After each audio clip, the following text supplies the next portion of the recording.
Every team, every topic, everywhere. This is Believe.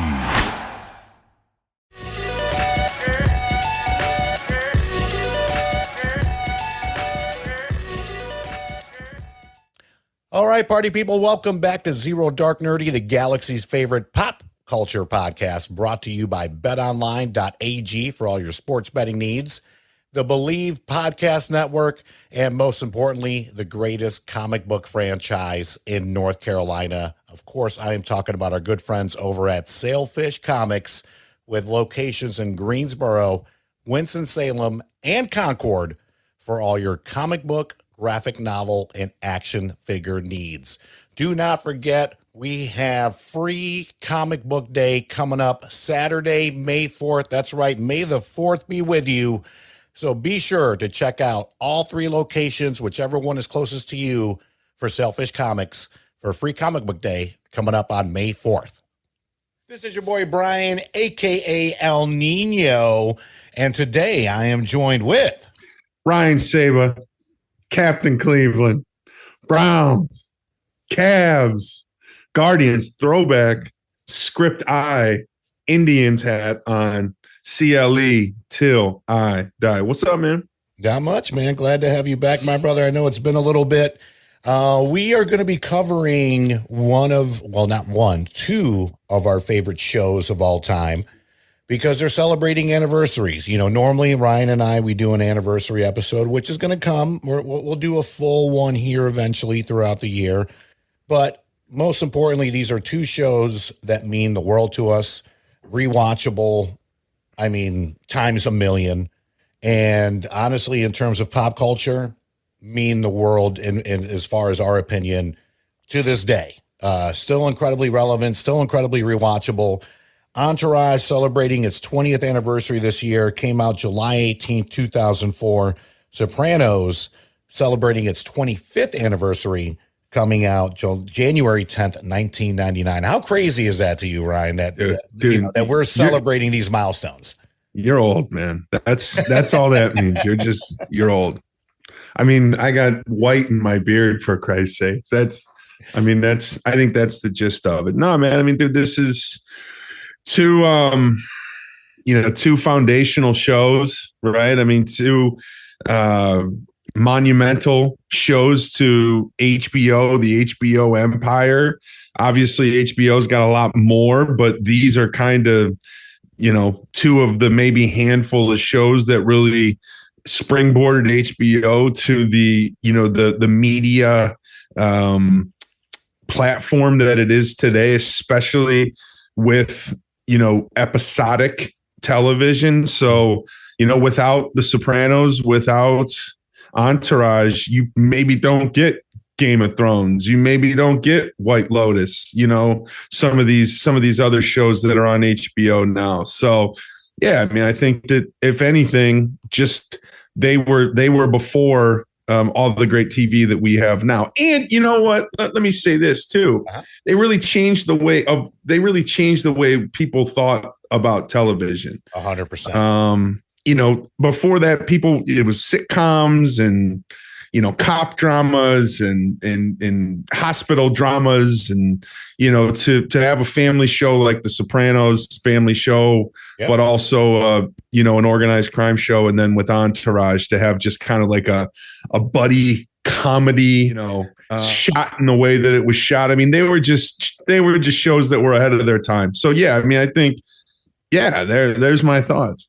Yeah, no, I love it. I mean, to me, before we got to this point, HBO was well known more, and this was really the year before Sopranos. I believe Sex and the City came out, which was, massive female audience, right?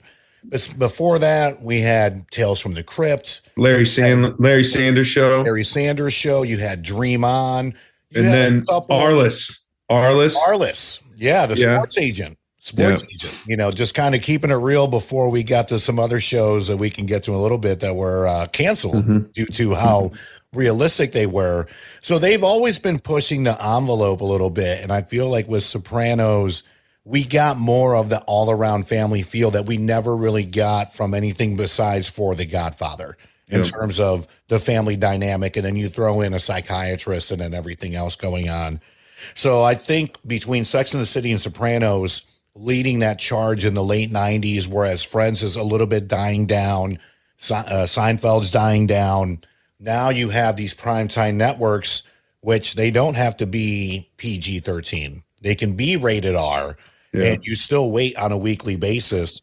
And then a couple years after that, like I mentioned, 2004, Entourage came out.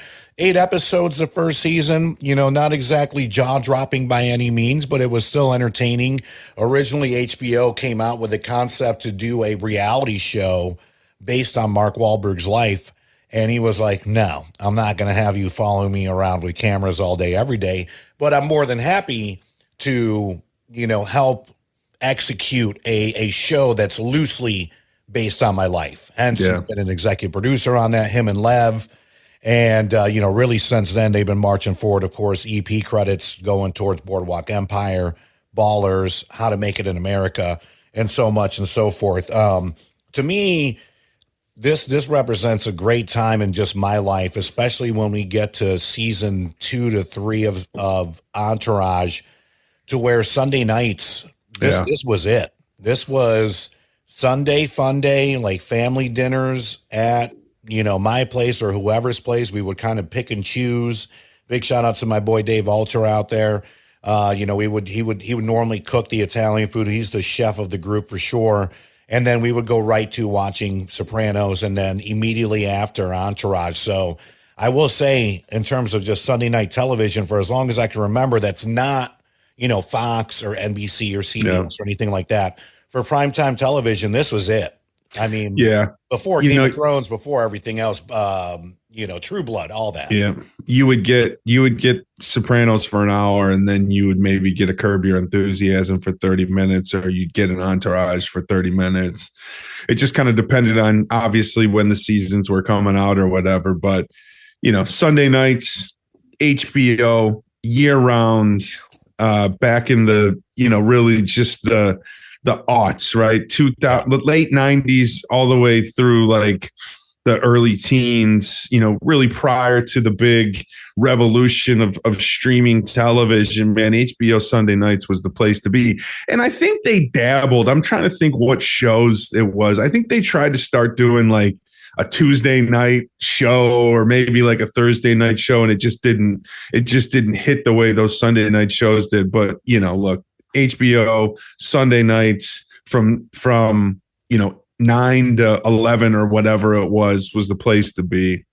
Bring home Bob Marley, One Love on digital now, celebrating the life and music of an icon who inspired generations through his message of love, peace, and unity. Buy Bob Marley, One Love on digital today and get over 50 minutes of behind-the-scenes footage and deleted scenes. Available at participating retailers, rated PG-13 from Paramount Pictures. Monumental television. I mean, plain and simple. I mean, there's Entertainment Weekly articles on how The Sopranos changed television with that dynamic and everything else. So, in terms of that, we're going to get into some favorite episodes, characters, this, that, and the other. Entourage, Saba and I, before we even started this podcast, this is a show that we talk about on a regular basis. Just the entertainment factor. Then you start throwing in the cameos. I mean, who would have known season 2 we would have got James Cameron of all people, right? Then it just goes on and on and on to where people were like begging. And Mandy Moore. I mean, don't forget. Right. Jeez. Right. And of course, Mandy Moore. Now, really season 2 is where the show found its legs, Yeah, without a doubt. Yeah. Even if you ask the cast, and I've seen a lot of interviews, they really thought the pilot was going to be it. They thought maybe they make it past season 1. And then I think the big thing was James Cameron, not saying that he single-handedly saved the show, but you throw in a big gun like that to a show like this. And of course, with the backing with Mark Wahlberg, it just goes on and on. So, in terms of favorite episodes for me, just starting with Entourage, I will say the final episode of season 2, and by the way, this is obviously announced before the episode started, but it's way too late for spoilers. We're talking 25th and 20th anniversary here. Jesus. So if you've not caught up Jesus, on this people. shit, don't be mad. But season 2 final episode where Vince is about to just drop off of Aquaman, blow up his career, and then he has to sit down with James Cameron. Then he comes out and E's getting ready to go on his own path. Yeah. Nobody knows where they're going. I just love that camaraderie to where, and I mean, you and I can testify to this, like true friends argue, plain and simple. True friendship is not rainbows and sunshine 24/7. I don't argue with any of my friends. My friends argue with me. I just listen to them.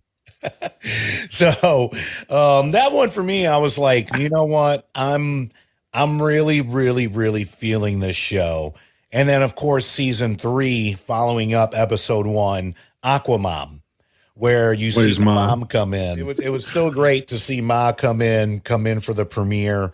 And then, of course, the following episode, I think they're really back to back to me. End of season 2, season 1, where Aquaman makes its splash. No pun intended. Yeah. Really wasn't a pun intended in that. And then he does his almost famous in the high school party during Heat Stroke. So those are 3 of my favorite episodes. Honorable mention, love it in season 2 when they go to Comic-Con. Johnny Drama is in his element. Yeah. He's known for Torval in Viking Quest. And I love the line where Vince is like, I don't know if he's my brother or if I'm his brother here at Comic-Con. Yeah. Yeah, for sure. I would say the beat Spidey, when they beat Spidey that episode, I think everybody knows that one. It's like One Day in the Valley or whatever. There was rolling brownouts. They couldn't get anywhere. It was fucking hot. Drama was bitching as usual. And, it was just a whole day. The Josh Weinstein episode where Ari goes to his boss's beach house and just fucking embarrasses him. Where's Josh Winefuck? You'll be representing Toto the dog-faced bitch boy when I get done with you. That episode, obviously, the Playboy Mansion with Ralph Macchio and Pauly Shore, where they banned Macchio and Ralph and Drama from the Playboy Mansion from something that happened in the 80s. Yeah. And when Hugh Hefner confronts them because they both sneak in, they figure out that it was Pauly Shore that let the monkeys out or whatever the fuck it was. And the famous line in that episode, Ari's trying to sneak out of his house and Mrs. Ari's like, are those pajamas under your suit? And he's like, look, baby, strip clubs, whorehouses, Playboy Mansion. I go where the talent goes. Yeah. And then the last one is the Bat Phone episode. The Bat Phone makes a lot of, this is Ari's Bat Phone that he had specifically for Vince. That phone makes a lot of appearances throughout the series, but there's one specifically when Ari and his wife, Mrs. Ari, are in therapy, and she's like, Ari, don't answer the fucking phone. And he's like screaming at her about, if you want to go to therapy in Agora Hills. If you want to go to therapy in Agora Hills at 2:00 on a motherfucking Tuesday, I got to answer the phone. It's Vince, baby. And it's like, I think that piece, and the reason why I bring that Bat Phone up and just sort of that exchange in therapy, that is a microcosm of the entire show of Vincent Chase and his friends sort of making Ari Gold, even though he's the most powerful agent in Hollywood, fucking jump through hoops. He has to get them the roles that they can't get. He has to find a way to go to studios for him to be able to direct a movie when he's never directed a movie before. Like, if you think about all the things that happened throughout that show, that's sort of a microcosm. Like when fucking Vince calls You have to answer it. It doesn't matter what time it is. It doesn't matter where you're at. Yes. It doesn't matter what status your relationship's in. You know, you could be on the verge of divorce. Like, if you want to go to France for 2 weeks or whatever, or if you want to go live in the fucking hills and I'll represent, you know, D-list movie stars, TV stars, I can do that. So those are probably my most memorable moments. Certainly, I guess lastly, the paintball scene when he goes back to get Lloyd and he shoots Adam Davies with the paintball gun. And, you know, he's like, Lloyd, I'm not when he goes back, when he buys the agency and fucking fires everybody. Yeah. So, I mean, look, obviously so many. We could go on forever. We could. BetOnline is your number one source for all your summer sports this season, from Major League Baseball, golf, NBA, and NHL playoff stats. All the latest stats, news, and scores available to follow your favorite teams. Get the latest odds and lines, including the latest team matchups, player props, and odds on just about every sport out there. Head to the website today or use your mobile device to get in on the action. Bet online, where the game starts. Brother. So in that token, Sopranos episodes, here's a couple of my favorites. I got to say, first and foremost, in a lot of the mafia movies that we've seen and watched, and you and I have covered a lot, not covered so much on the podcast, but as friends talked about a ton. I got to say, where Chris gets made, and I believe that's season 3. Yeah, is one. It was a big deal. Huge deal. And it's really, as far as I could tell, and I'm not saying any other movie has not done it, but this was the first time I'm actually seeing a making ceremony. Yeah. So gigantic deal. This is what Chris is, leading up to, really, from episode 1, where he whacks the, I'm not going to use a derogatory term. He waxed a guy. So, and he should have been made from there. And then go. And then that's what he keeps saying. Yeah. Yeah. And then there's a nice little very subtle tribute to Goodfellas in season 1, where he's in the bakery. He's waiting in line. Guy cuts in front of him. And then he goes to the baker. He's like, what the hell's going on? Then he shoots him in the foot. He's like, oh, you shot me in the foot. And he goes, it happens. Nice little shout out to Spider. Spider, you stuttering, muttering prick. Stuttering, buttering, McPricky. So, love that shout out. But yeah, the making episode I thought was monumental because, like I said, to me, that's the first time I've witnessed this. And I feel like I've watched just about every mafia movie that there is. And Tony getting out of the hospital after he got shot and laying down the dominance for no reason at all whatsoever, but just to ensure to his people that he's still the boss, I thought was just great. I mean, to me, James Gandolfini, even if he does get enough credit, I still feel like he does not get enough credit. I think this is one of the greatest actors that unfortunately we lost too soon. And his portrayal of Tony Soprano is top notch. I mean, I'll put it in their top 5. It's up there with Bryan Cranston as Walter White. With 100%. It's the top. It's at the top. He's in the GOAT conversation for GOAT television character of all time. 1,000%. So. Look, I thought that season 1 was actually. If you go back and rewatch it, I think season 1's probably the worst season. I would say, you talked about when he came out of the coma. I thought those first 2 or 3 episodes where he was in the coma in season 6 was just terrible. Like, I'm like, what the fuck are they doing with this thing? But the moments or the episodes that I remember the most, look, when they killed Big Pussy, out in the boat. Yeah. It was leading up to that, like the whole season was leading up to it. And you were kind of like, I don't know, is Tony going to be up? Because that was his best friend growing up. You know what I mean? Is he going to be able to kill this guy? And they obviously killed him without thinking about it. And that sort of set, because that was season 1, right? Yeah. That kind of, when they killed him, it was actually season 2. It was in season 2. Yeah. But you knew throughout season 1 that he was an informant for the FBI. Mm-hmm. So, leading up to that, it was obviously a will he or won't he situation. And they did it. when his sister Janice shot Richie Aprile.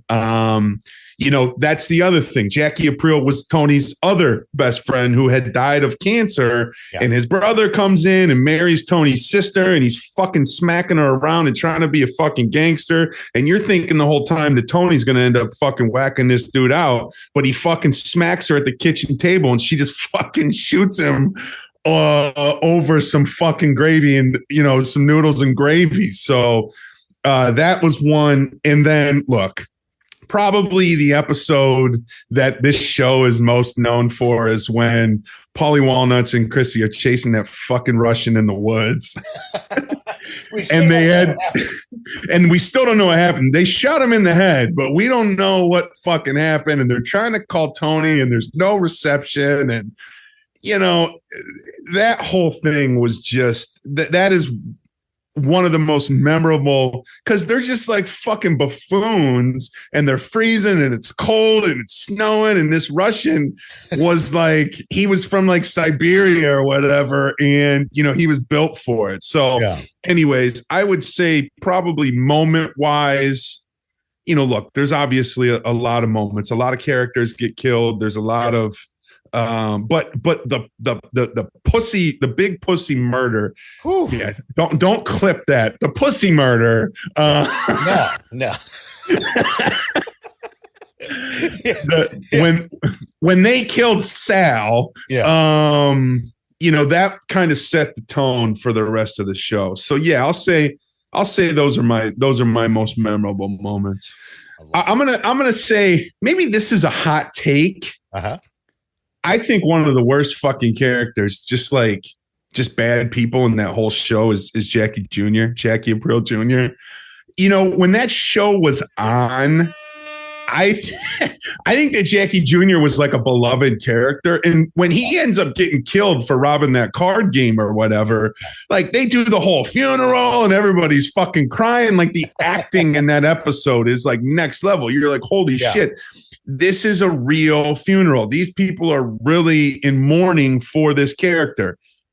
However, that dude was a fucking scumbag piece of shit. He was cheating on Meadow and just a fucking show Tony no respect. No respect, bad friend. He's just a terrible fucking person. So my two least favorite characters in The Sopranos are Livia and Jackie Jr. Entourage.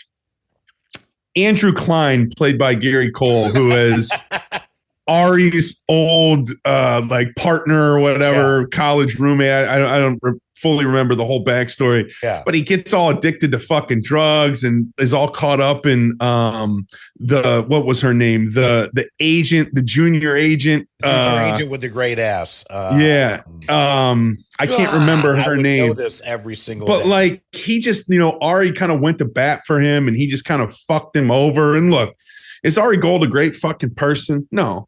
But he is a family man and he was always good to his wife. And they kind of changed that because in the first season, he talked about kind of cheating on his wife. First 2 seasons. Yeah. But then obviously, he never did, obviously all the stuff about Cancun with Dana Gordon and all that. Right.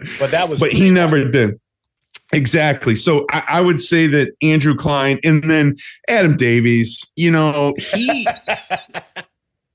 Josh Weinstein would be, but like he wasn't around long enough. Like Adam Davies kept coming back and like fucking meddling in Ari's shit and giving him a hard time. So, and that's just a character like the Andrew Klein, the Gary Cole played character is just, he's just a fucking loser, right? But the Adam Davies, he was just like a scumbag fucking snake that was always meddling and shit and trying to fuck shit up. So those are probably the two characters that I like the least from Entourage.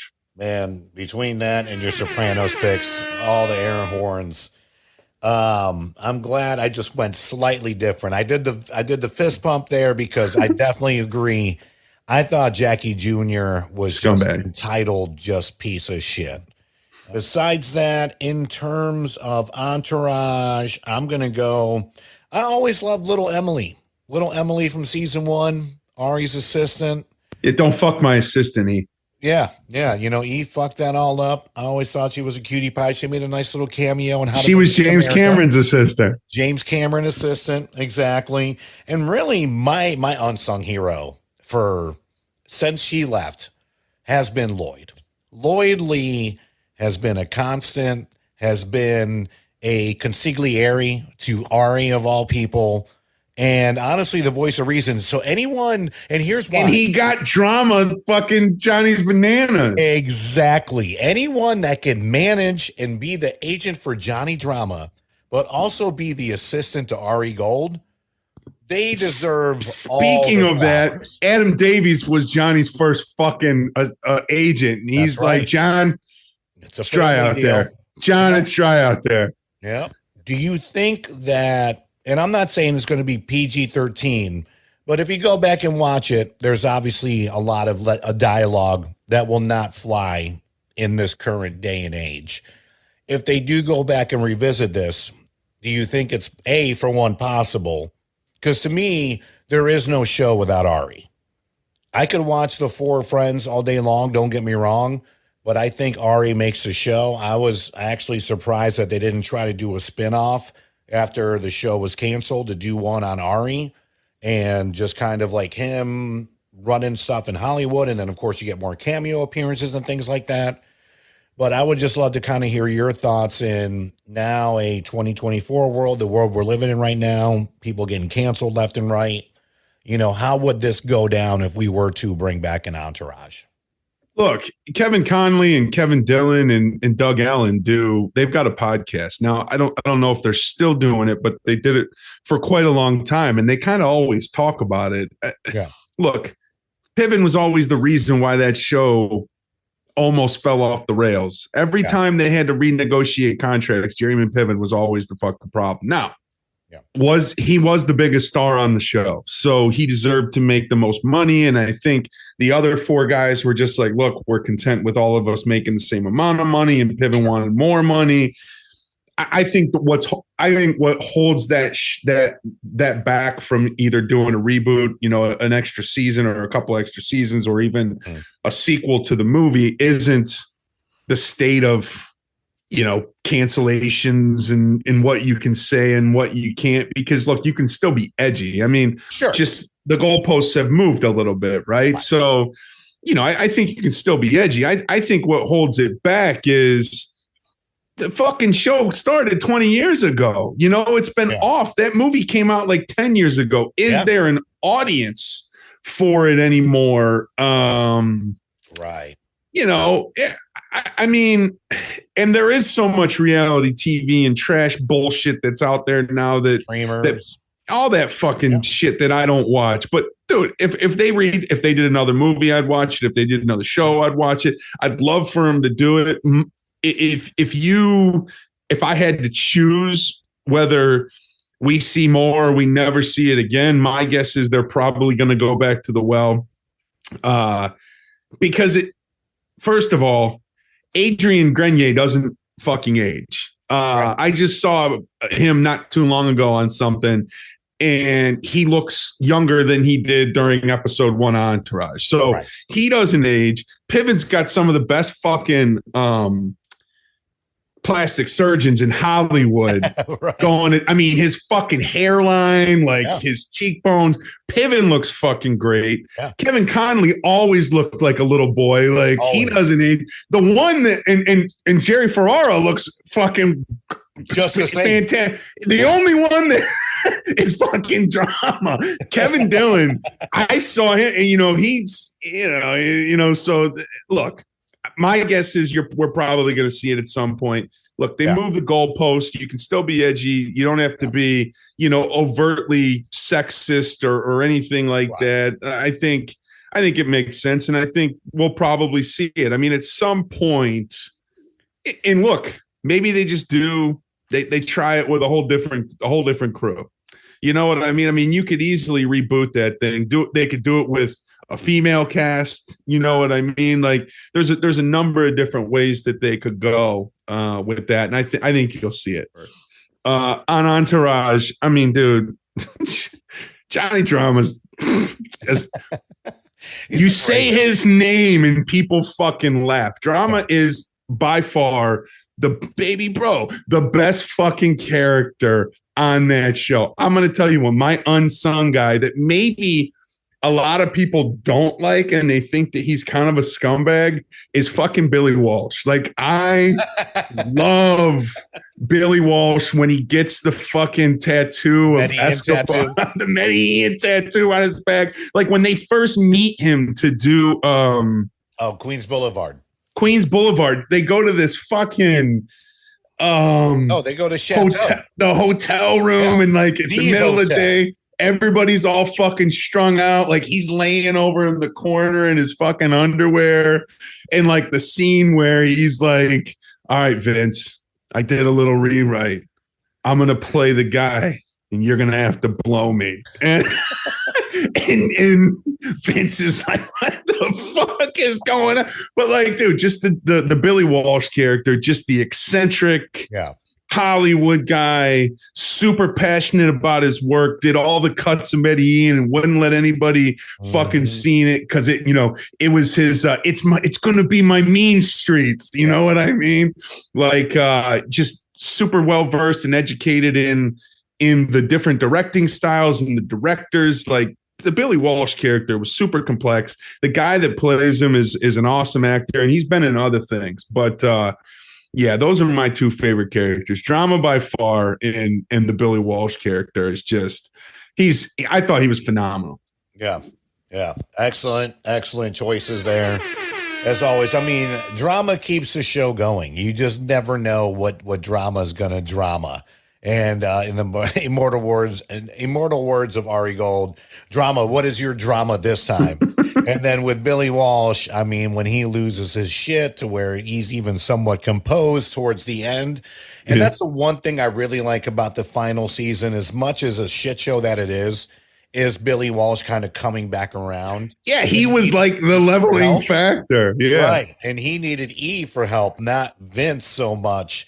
So that was really my saving grace for the final season. Of course, you got great cameos. You got Eminem in there and everything else. But yeah, Punch. They definitely jumped a shark. And you felt like, oh my God. Oh, here we go.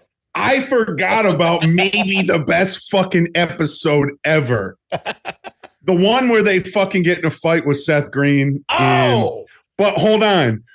When they get in a fight with Seth Green in Las Vegas, baby. But what caused the fight is Johnny with the Johnny Drama with the masseuse, where he's like, Kent, I got you locked up for the whole weekend. And he's like bringing him the fucking the candies and all this. And this dude's like, wait a minute, am I supposed to fuck this guy? Yeah. And Johnny takes him to his hotel room and like goes to get ready for his massage. And the dude gets fucking naked and lays in bed.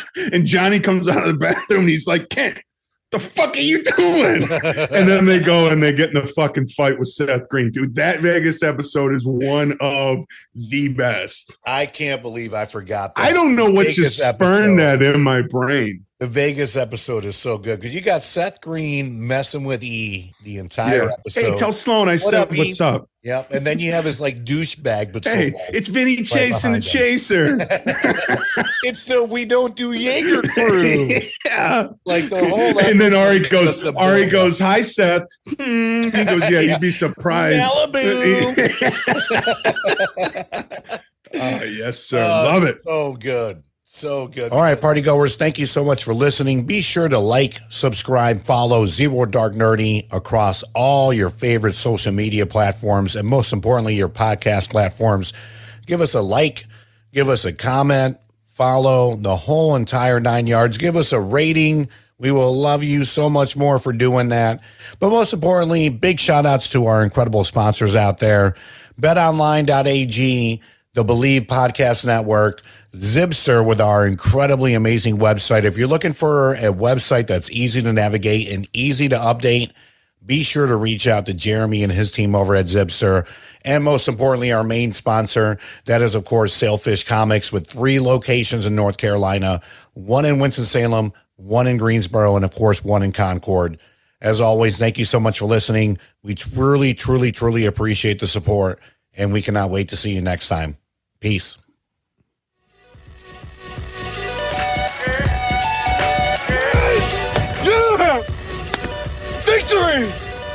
And anger management? Fuck anger management.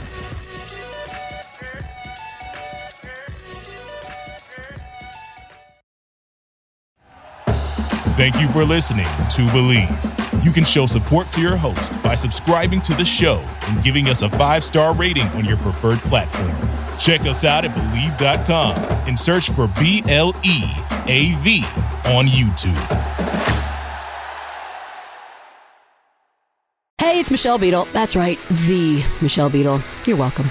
You love talking about sports. I love talking about sports. You know the only thing cooler than talking about sports? Sports! And right now, all your favorite sports are on Sirius XM. I'm talking every NFL game, every game from the NBA, NHL, MLB, every NASCAR race, golf major conference college sports, and all the top games in the WNBA. If it gets your heart pumping, it's on Sirius XM. So start your free trial of Sirius XM today. Visit SiriusXM.com/believe.